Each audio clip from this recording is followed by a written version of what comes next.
Hello everyone, DarkChiron here, back once again with some more Paladins gameplay, and they have been updating things constantly. It seems like they're going to be doing major, if they keep up the pace, they're going to be doing major gameplay changes almost every week. They actually added a new character recently, which we're going to be playing today. His name is Grover.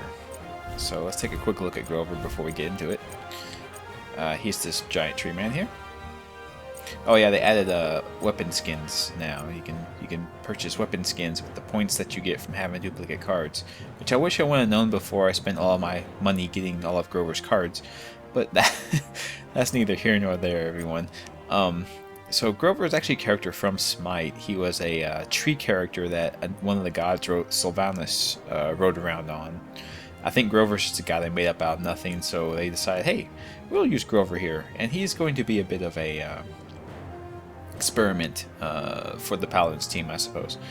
He's a melee character. He has only a ranged ability with a very long cooldown, so I think it's him putting him into the game as a way for them to test to make sure that they can make melee characters viable. So, like I said, he's got his primary that just is a melee attack. He has a right click that is to throw the axe. It goes really, really far, and it cripples them, which means they can't do jump like dashes, like Eevee can't blink. I don't think Fernando can use his charge, things of that nature.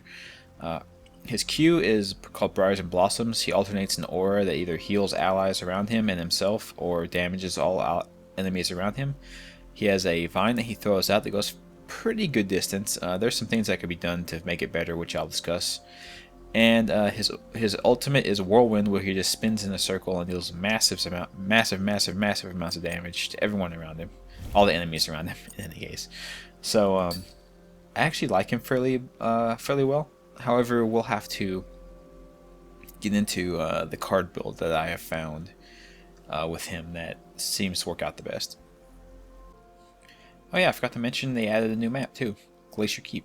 I haven't actually played it yet. I have not gotten the good fortune of having played it just as of yet. Awesome, so let's pick Grover, so someone else can go first. So, as I said, card selection. As you can see from my last video, they changed how hero lock-in happens. Everyone locks in heroes, and then you have every tier of cards, you pick a card that is active for the whole match, and then your levels are spent upgrading these cards to higher tiers of power. Like for this one, you can see every time you upgrade it, the heal that it drops is 50 more health. So the way I like to play him is more of a sustain build. I take Juggernaut here to take less damage per hit. I take Fatalis, where every time you hit somebody, you gain movement speed, and that's just a method to stick to characters. This one you can actually alter out. I'll switch out a little bit. I took Splinter the last time because I had a bunch of guys who use shields. However, for this team, I don't know. There's not really a good thing to me, I think. I don't really like Gust of Wind that much. There's not a lot of healing on their team, so I guess I'll stick with the shield damage. That seems fine. I think that counts against Ruckus's shields and stuff, but I'm not sure. It'll at least count against Fernando.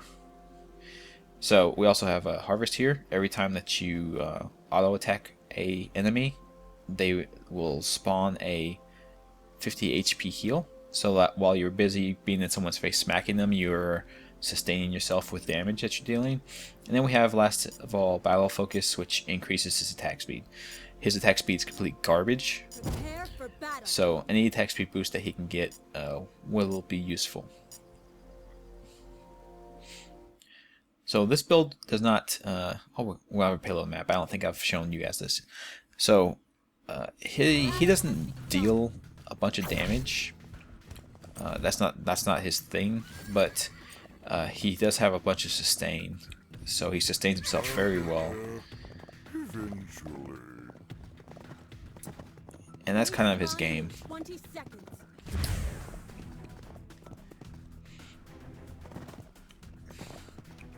Oh, and one thing I can say about the well, I have a second. One thing I can say about the card selection, they need a way to lock in your deck so that you don't have to sit there for a full minute every single time that you choose which deck you want to play as. There's no point in making me wait a whole minute when I choose 10 seconds in. So someone needs to stop the payload. I guess that's going to be me. Okay, get out.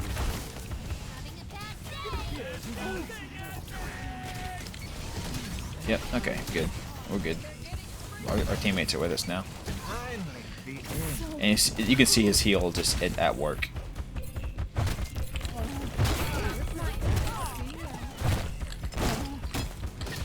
You can see I'm just sustaining. Like, Fernando doesn't do damage in the first place, but you can just see I'm sustaining through all of his damage. And his axe throw does a tremendous amount of damage. It's ridiculous how much damage his axe throw does. But it's got, like I said, it's got a fairly long cooldown.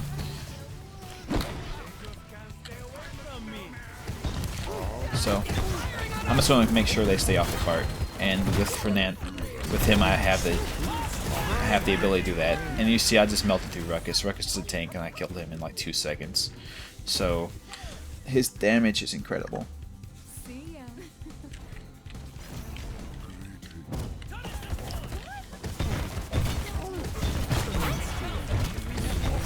It helps that my teammates are really being good about this right now too. Also, another thing to mention is his auto attacks cleave. All the enemies in front of me get hit with it.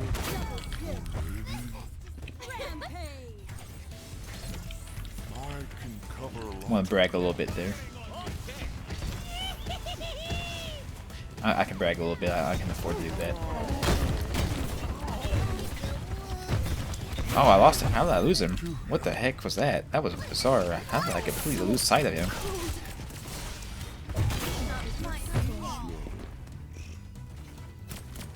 Let's switch to healing. Heal our girl a little bit here.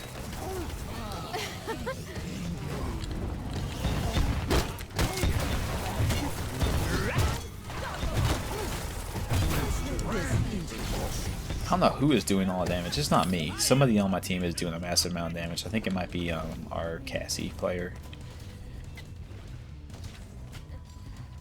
That would make sense. Anyway, we're full health, so there's no reason not to be doing damage now.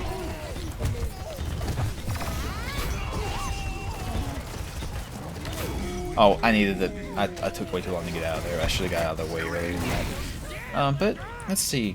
I don't really need to have my auto attack damage, speed increase that much. Let's take it where I take less damage. That sounds good to me. 10 seconds remaining. Yeah, we're gonna win this easy peasy. Lemon squeezy.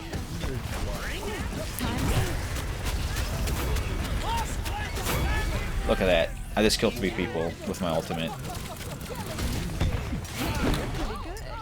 It's way too... It's just way too much.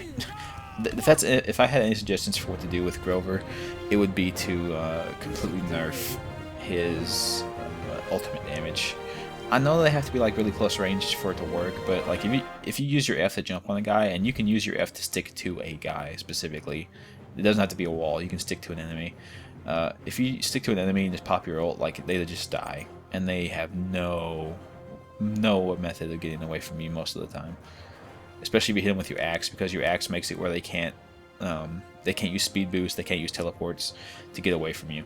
So if you axe them and then you pop your ultimate, they're just stuck there to die, and anyone will die in the time frame that they're crippled while your ultimate's going off. It's pretty crazy. But like I said, I think Grover is incredibly strong.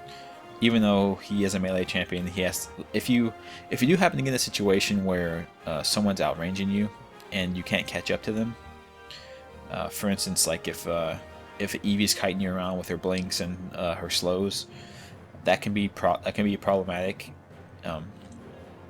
If a Skye like hits you a couple times, then when you get up to her, she stealths and runs away, and she's pretty good at juking your auto attacks. You have a bit of a problem with that too, because then she'll pop back up at range again and start shooting you again, and you can sometimes die before you can get back up, catch back up to her. And if your F is on cooldown, the divine swing,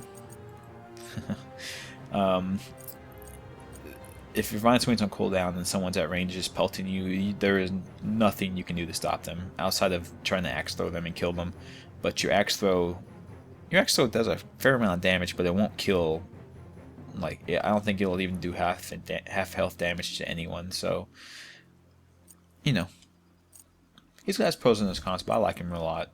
If you play him up close and personal, like on that map where we could just camp their spawn, basically, it does really easily. He's a really strong character.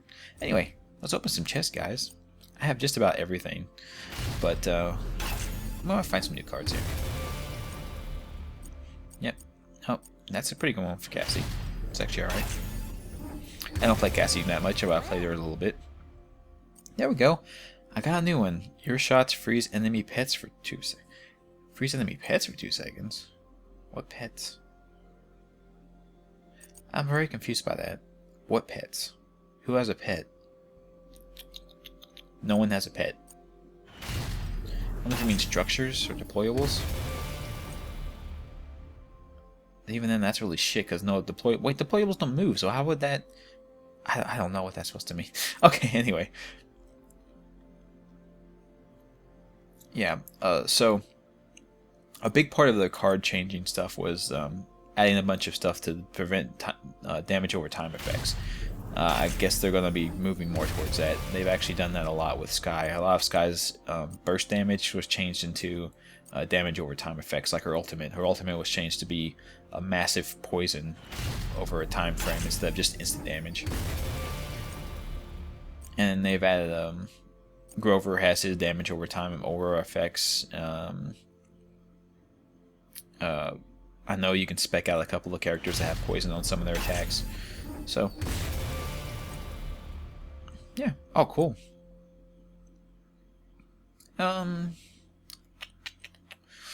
That one could be okay, I guess. I could see maybe some situations where that would help.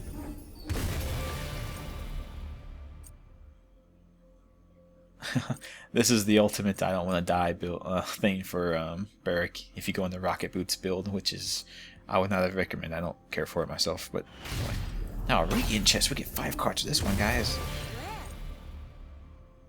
All of them are old cards. Yeah, I've got all of these. When they released all the new cards, a lot of old cards got taken away. So I had a bunch of crafting points saved up, and I crafted all of Grover's cards as soon as he came out.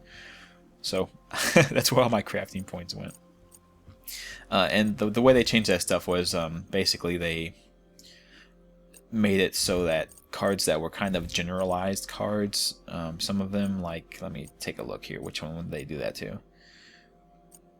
I think this one here, Juggernaut, the one where you take less damage per hit, I think that was only for...